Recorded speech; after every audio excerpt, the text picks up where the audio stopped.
Hello, welcome students. Now let us pass on to electrochemistry part 2, where we are going to discuss about the applications of the standard reduction potential and Nernst equation, derivation of Nernst equation for single electrode potential, and applications of this reduction potentials in various conditions there. Consider the reaction of zinc and silver electrodes there. We construct an electrochemical cell by taking zinc electrode and silver electrode, where we can write down the cell reaction as zinc solid plus 2 Az plus aqua giving rise to Zn2 plus aqua plus 2 Az solid.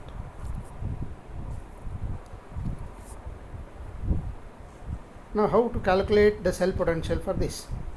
The half cell reactions, we can write it as at reduction, that cathode Az plus aqua plus electron giving rise to Ag solid, and at anode oxidation takes place where zinc solid undergoes oxidation to liberation of electrons giving rise to Zn2 plus aqua plus 2 electrons.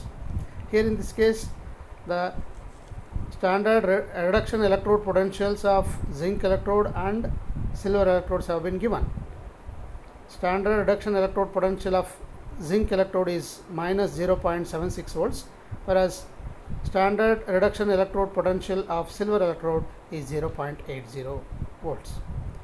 As we are known that EMF of the cell can be calculated in terms of their reduction electrode potentials, E0 of the cell is equals to E0 of cathode minus E0 of anode.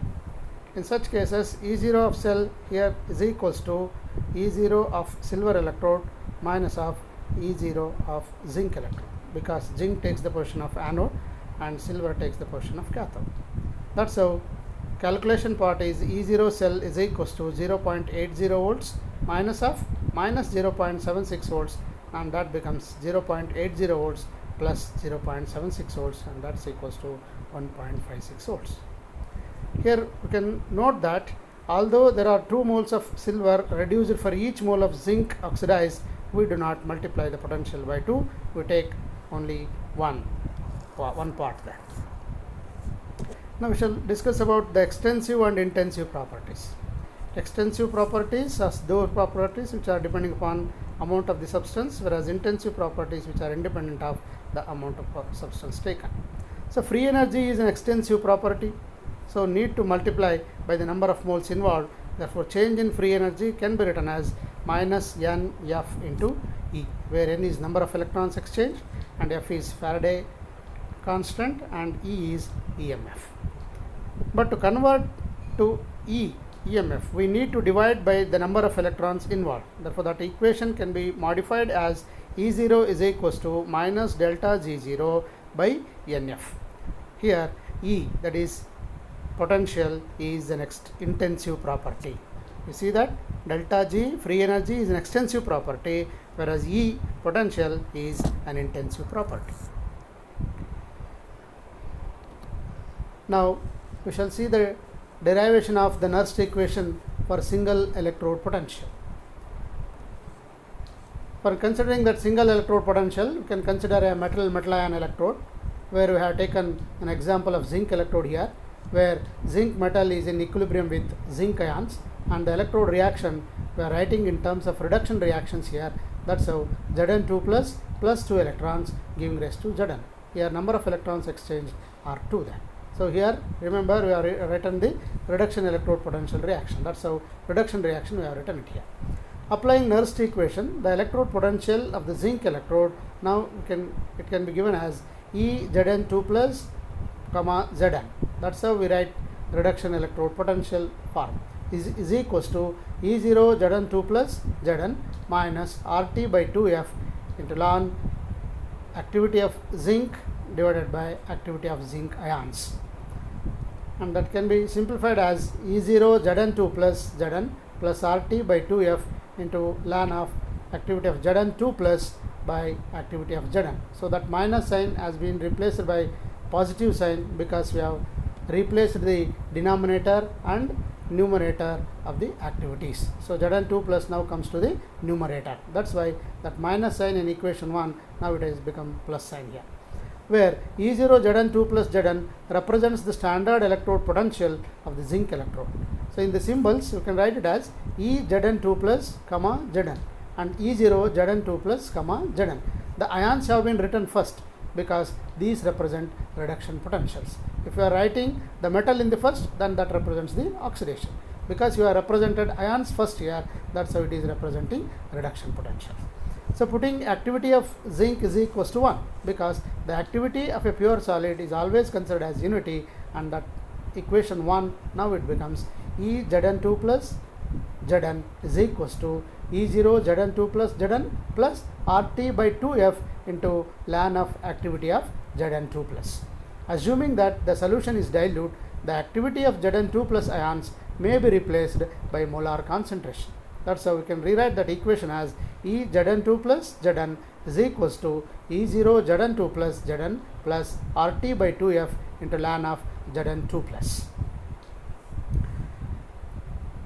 Similarly, the expression for the silver electrode may be derived as the electrode reaction written as the reduction reaction. Similarly, you can write Az plus electron giving rise to Az.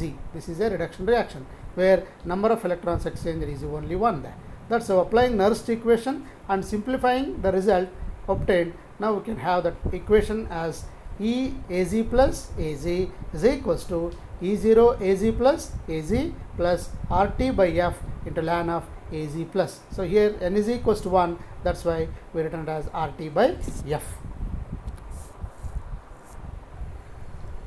In general, for any metal electrode consisting of a metal M in equilibrium with its ions Mn plus, the electrode reaction written as reduction reaction. And here it is Mn plus n electron giving rise to M. The electrode potential will then be given as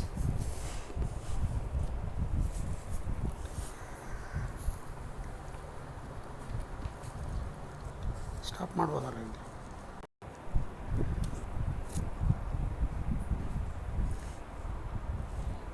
The electrode potential will then be given by the expression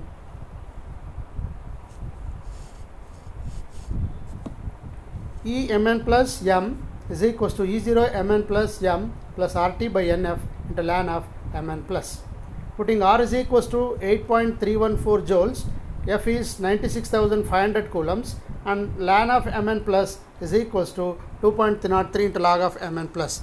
When exponential logarithm has been converted into natural logarithm, so we have to multiply it by 2.303. That's how we have written it as 2.303 into log of Mn plus. And T is 25 degrees plus 273 degree Kelvin, assuming that the measurements are carried out at 25 degrees centigrade. Now the above equation takes the form E Mn plus M is equals to E0 Mn plus M plus 0.0591 by N into log of Mn plus. This is Nernst equation for the calculation of electrode potential of metal ion electrode. Now Nernst equation for non-standard conditions. We know that delta G is equals to delta 0 plus RT into ln Q. So we can write that expressions as minus NFE is equals to minus N into FE0 plus RT into ln Q, where Q is equilibrium constant for a reversible reaction. E is equals to E0 minus RT by NF into ln Q. When you divide that above equation throughout by NF, you can get this equation there. Then simplifying that equation as E is equals to E0 minus 0.0592 by N into log Q.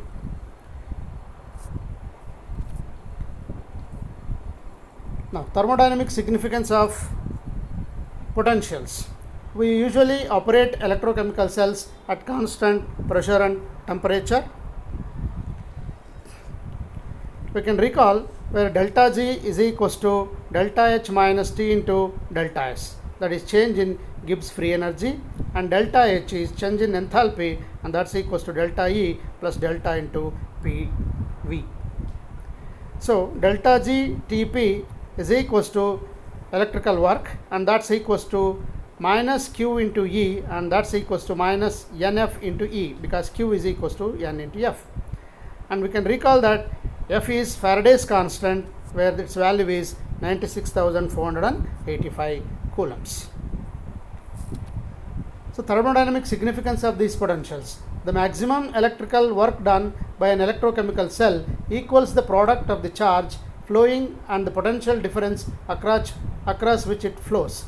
The work done on the cell is W is equals to minus E into Q, where E is the electromotive force of the cell, EMF, and Q is the charge flowing, and that's how Q is equals to small n into Na into E, where small n is number of electrons exchanged, Na is Avogadro's number, and E is the charge on the electron. So note that Na into E is equals to F, that is 1 Faraday. Thus W, electrical work, is equals to minus N F into E, and W is equals to delta G is equals to minus N F into E. So if E0 is greater than 0, that is positive, the reaction proceeds to right, that is giving rise to the products. If E0 is less than 0, then that is negative, that reaction proceeds to left, reactants. So that reactants, oxidation plus electrons is equals to reduction there. The oxidizing agent receiving the electrons converts itself into a reducing agent there. Recall the sign of delta G provides information on spontaneity. If delta G is negative, change in free energy is negative, it is a spontaneous reaction. And delta G is positive, change in free energy is positive, then it is always a non-spontaneous process.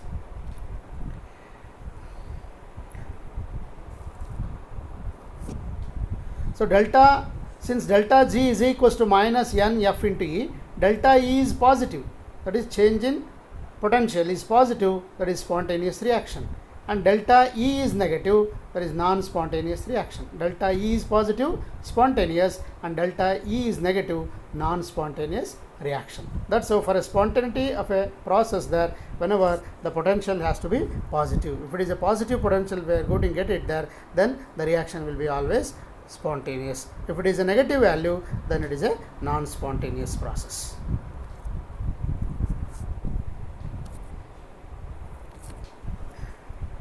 Significance of these potentials there. Since half cell potentials are measured relative to standard hydrogen electrode, they reflect spontaneity of redox reactions relative to SHE.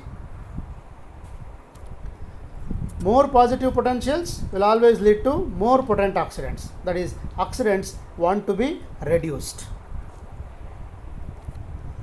Whereas more negative potentials implies more potent reductants. Reductants don't want to be reduced, but they spontaneously oxidize. That's how in a galvanic cell, chemical energy is converted into electrical energy, therefore it is spontaneous. So E cell should be positive. Therefore, if the reaction is spontaneous, then E cell should be a positive value. Examples for galvanic cells: primary cell, a non-rechargeable cell; Leclanche cell, where we call it as a dry cell; and secondary cells, which are rechargeable, lead storage battery, and hydrogen oxygen fuels. These are some examples of galvanic cells. Like that, you can have the significance of potentials in case of electrolytic cells, where electrical energy is converted into chemical energy, which they are non-spontaneous. Here E cell is negative. And examples for these electrolytic cells are lead storage battery when recharging, and electrolysis of water. We shall stop it here, and in the next class we shall take up electrochemistry part 3.